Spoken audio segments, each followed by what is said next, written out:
when it goes beyond a certain point that you get totally possessed, and when it goes beyond…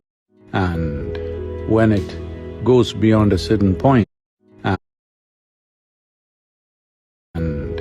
when it goes beyond a certain point that you get totally possessed by your own thought. Almost 90% of the human suffering is in just this. It's my wish and my blessing that you must get out of the prison of your own mind and know the beauty of creation.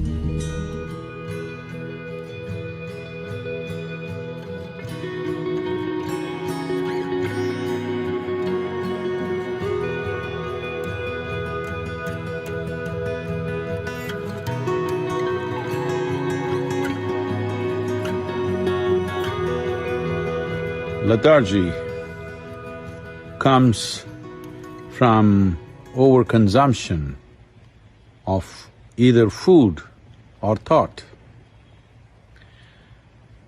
One may think how overconsumption of thought would bring lethargy, though everyone can understand overconsumption of food definitely brings lethargy. Well, if you become consumed by thought, you will see you would not like to move out of your bed. I did not talk about thinking, I'm talking about overconsumption of thought. That means thought is continuously flowing without your effort, without your focus, without your intent. Once it becomes like this, you will see naturally you feel like avoiding physical activity.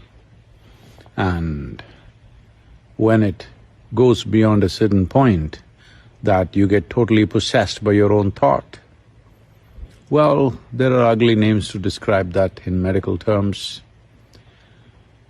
It's important.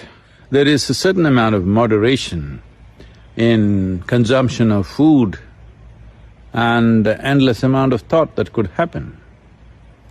Thinking consciously and just consuming or living upon thought or being consumed by thought are very different things.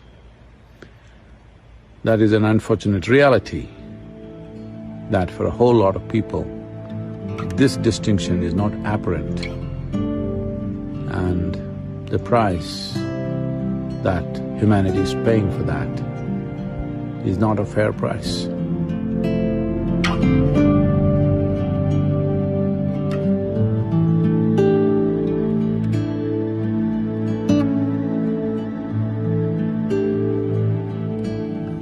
The conclusions that you make in your mind will seriously impede your ability to experience life. The stronger your conclusions are, the more you get identified with it, the more the psychological reality that you have seems like existential. Almost 90% of the human suffering is in just this. You misunderstand your psychological drama to be real. It's your drama. You can play it whichever way you want. If you're a good director of drama, you would make it the way you want it, otherwise it's happening haphazardly. Well, this is the reality of existence. How beautiful it is, but most people choose to live in their mind because they have made strong conclusions and it's no more a choice as to where they live. It's time you live on this planet, experience the beauty of creation and also the presence of the Creator in this creation. Just pay enough attention to every aspect of creation and you will see the presence of the source of creation in it. This is what you need to experience. The psychological drama is your making. It is too puny compared to the existential drama that's happening here. It's time you enjoy this. It's my wish and my blessing that you must get out of the prison of your own mind and know the beauty of creation. The most fundamental aspect that you need to take care of is that you don't make conclusions. If you do not make conclusions, the doors of your mind will not close.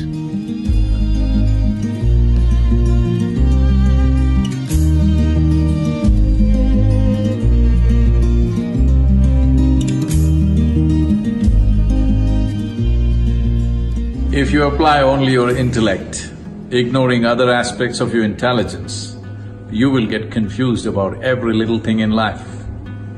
Because intellect is a cutting instrument, it's like a knife. If you want to dissect, it's a good instrument. But if you try to sew with a knife, you will be left in tatters.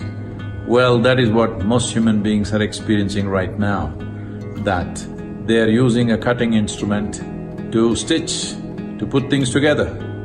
Well, the more effort that you make, the more into bits and pieces human beings will become within themselves.